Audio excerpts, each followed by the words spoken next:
Hello, Aries. Welcome to your April 2023 astrological forecast. Getting these out a little bit later than I would have liked. However, all the big events are still yet to come. So as we're taking a look at April, there's some big stuff going on. There's just not a lot of stuff going on, okay? First and foremost, as it stands, as of yesterday, we are in Mercury pre-shadow. So between now and April 21st, Mercury is going to be in pre-shadow phase. On the 21st, Mercury is going to go retrograde, and this is happening in your second house.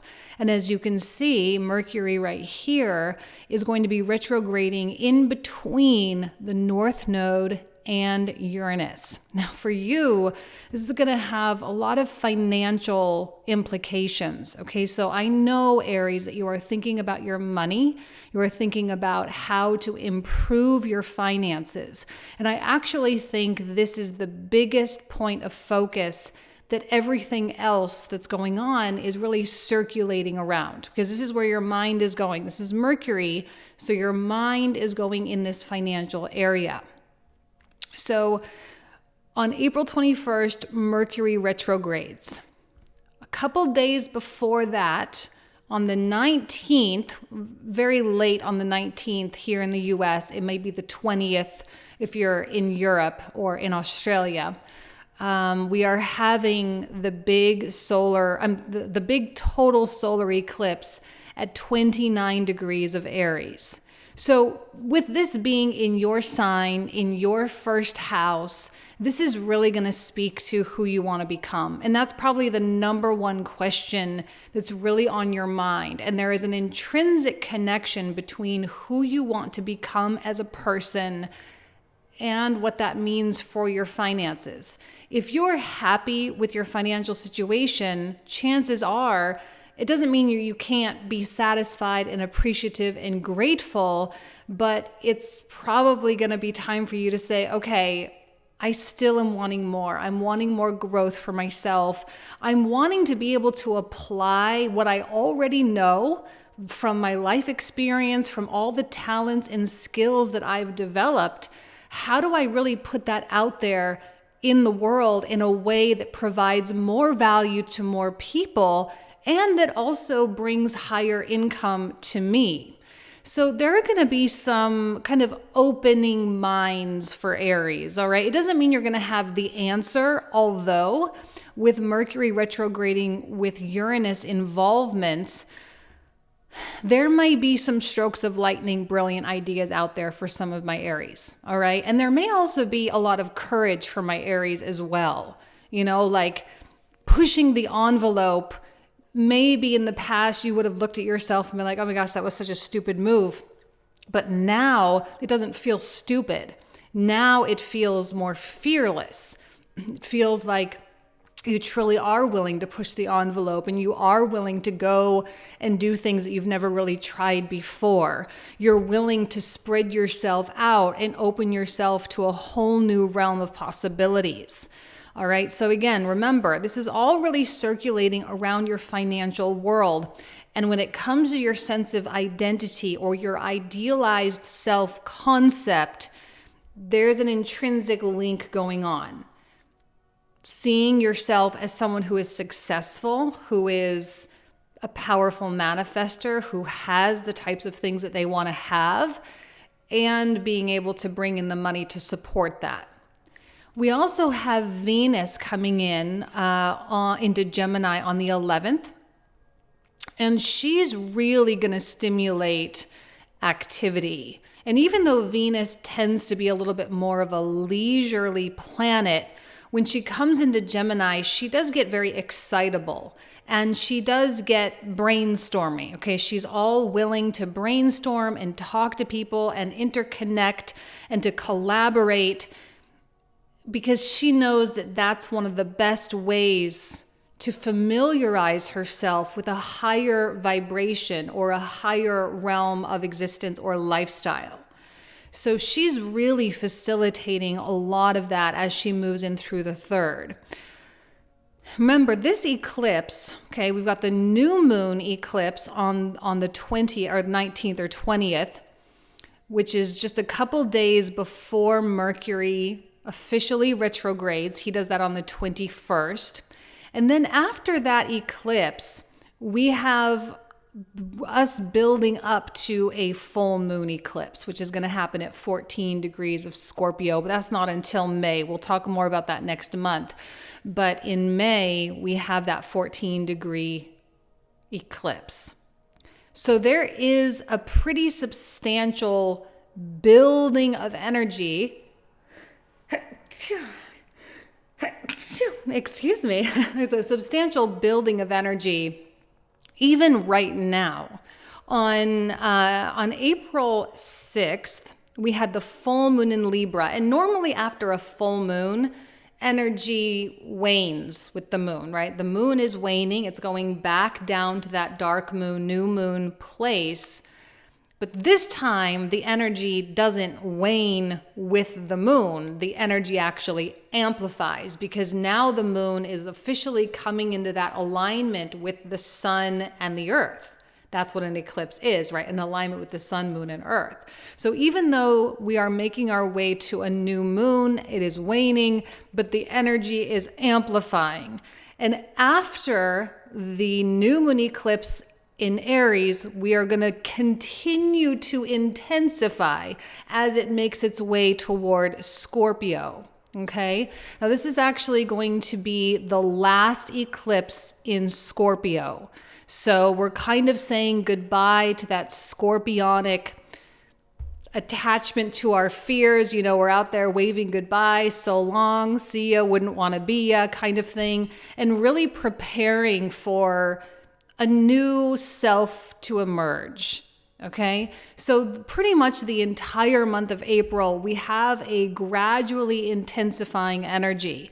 But the intensification of that energy isn't necessarily going to cause dramatic events in your life so much as it's going to help you to make the big decisions that you've been putting off, or to help you deal with stuff that you've been repressing, or to help you take those leaps of faith that you know you need to make, but you just maybe haven't had the energy or the extra oomph or the self-confidence or whatever it is to actually go do it.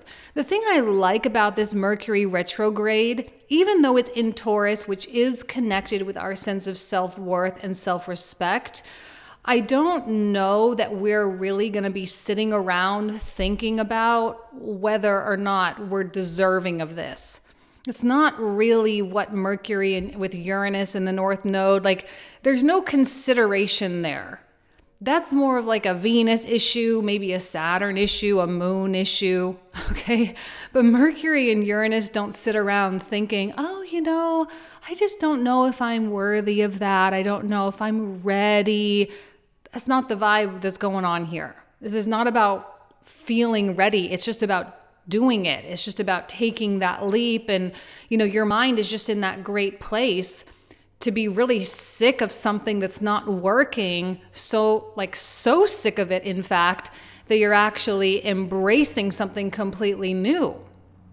And with Mars being in Cancer here, you know, this, even though this is technically in fall, this is a really ambitious placement, all right? Cancer is opposite of Capricorn.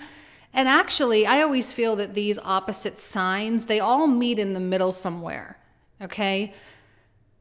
Cancer and Capricorn meet in the middle with ambition.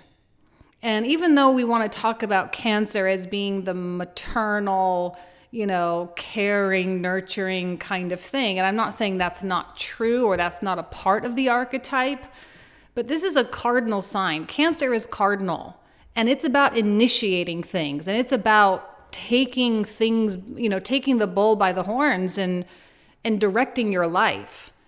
And if there's any instability in your private world, Mars is full on in problem-solving mode so that instability no longer exists, especially if that instability is affecting in a negative way your outward life. So like if your instability in your home life is so severe, Mars is going to do whatever it takes to fix the problem so that he can thrive in his career.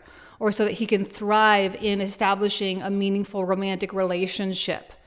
All right. So there's a lot of energy going into making sure you're coming from a stable place, making sure your home life is good, making sure you are feeling, like you're on firm footing so that you can really launch.